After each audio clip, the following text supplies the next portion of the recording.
Nous commençons cette revue de la presse israélienne avec cette très grave tension sécuritaire qui règne en Israël et 3 photos qui sont publiées ce matin à la une des quotidiens israéliens. Oui, Eva, il s'agit des photos des 3 personnes tuées vendredi que l'on peut voir en première page du Yediot Aharonot, du Israël Hayom et souvent dans les sites d'information. 2 sœurs israéliennes, Rina et Maya, 10, 16 et 20 ans, habitantes de la localité d'Efrat dans le Gush Etzion, et du touriste italien, l'avocat Alessandro Parini, 35 ans. Les 2 sœurs ont été exécutées, il faut le dire comme cela, vendredi matin à bout portant par un terroriste qui leur a barré la route alors qu'elles circulaient avec leur mère au volant de leur véhicule sur la route nationale 90 au carrefour de Khamra près de Jéricho. 22 impacts de balles ont été retrouvés sur leur véhicule. Leur mère est dans un état critique à l'hôpital Hadassah de Jérusalem. Quant au touriste italien, il a été victime d'un attentat à la voiture bélier vendredi soir sur la promenade, la Taillelette de Tel Aviv. 7 autres personnes ont été blessées donc par cette voiture bélier. Et puis le Yediot Aharonot qui nous montre ces 3 photos nous indique que vendredi à l'aube, une roquette a touché Sderot. Hier soir, un nouveau front s'est ouvert avec des tirs de roquettes à partir de la Syrie sur le plateau du Golan. Et le journal souligne également que l'état d'alerte est maximal de crainte d'embrasement aujourd'hui sur le mont du Temple à Jérusalem autour de la bénédiction des Kohanim. Le Israël Hayom pose en manchette une question que se posent de nombreux Israéliens en cette fête de Pessah. Oui, jusqu'à quand cela va être possible, titre le Israël Hayom ce matin avant d'écrire en sous-titre « Nous sommes sur la ligne rouge », affirme-t-il après avoir énuméré les différents fronts qui se sont embrasés ces derniers jours. Et en page 2 et 3, les photos plus terribles encore des 18 Israéliens qui ont été tués dans des attentats terroristes depuis le début de 2023, c'est-à-dire depuis la formation du gouvernement Netanyahou.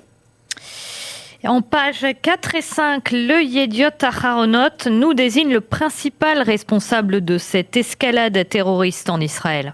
Oui, et pour Yossi Yehoshua, le correspondant militaire du Yediot Aharonot, pas de doute possible, tous les chemins mènent à Téhéran.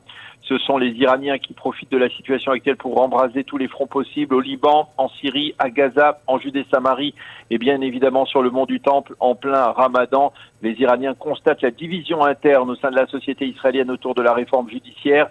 Ils constatent l'éloignement entre Israël et les États-Unis et ils profitent de la situation en activant leurs bras avancés autour d'Israël. Et le pire risque d'être à venir avec les 10 derniers jours du Ramadan qui débutent après-demain à Jérusalem. Le Israël Hayom a choisi de publier en première page des extraits des principaux éditoriaux qui tentent de répondre à la question qu'il a posée en manchette. Oui, Hanor Greenwald, le correspondant du Israël Hayom en Judée-Samarie, raconte le coup de poing au ventre qu'il a reçu en apprenant en vendredi matin l'attentat qui a coûté la vie à Rina et Maya Di. Elles étaient originaires d'Efrat, ma localité, écrit-il. Leur sang crie de la terre, cela suffit. Et avec tout le respect que l'on peut avoir pour la réforme judiciaire, il est temps que le gouvernement se préoccupe aussi de la sécurité des Israéliens. Le général Gershon Cohen écrit dans son éditorial qu'Israël doit se préparer à la guerre afin justement de pouvoir l'éviter. Dana Ben Shimon affirme que dans la conjoncture actuelle, les leaders du Hamas se sentent inatteignables et qu'il faut absolument que le gouvernement impose au Hamas des lignes rouges à ne pas dépasser. Yoav Limor, le correspondant militaire du Israël Hayom, estime que le gouvernement Netanyahou doit revenir à la politique menée par son prédécesseur, à savoir riposter sur chaque tir de roquette, et il suggère de séparer les différents fronts qui se sont embrasés ensemble.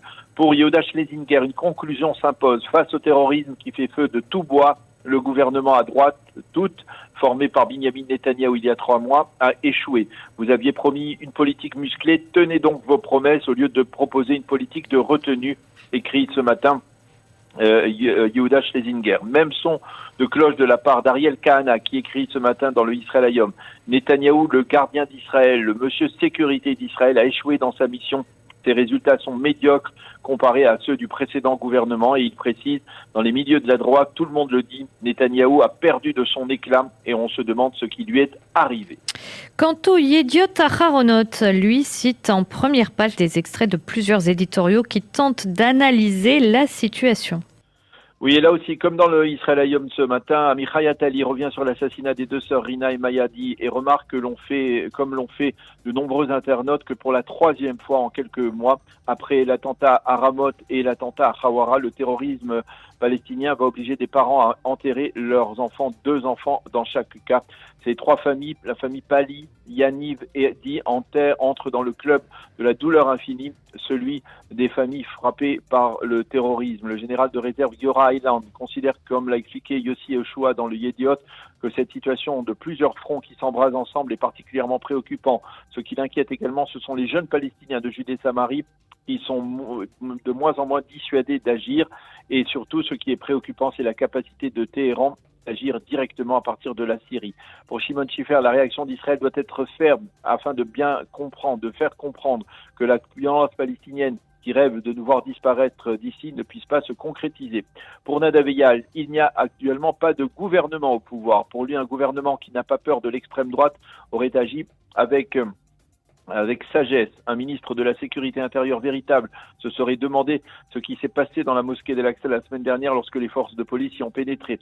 Mais Israël n'a pas de ministre de la Sécurité intérieure, il a un expert en Twitter. Quant à Limor Livnat, l'ancienne ministre de Binyamin Netanyahou, elle ne comprend pas pourquoi Netanyahou ne rétablit pas pleinement le ministre de la Défense Yoav Gallant à sa place. Et Daniel, vous avez également consulté d'autres quotidiens et sites d'information et vous avez sélectionné pour nous d'autres commentaires ce matin.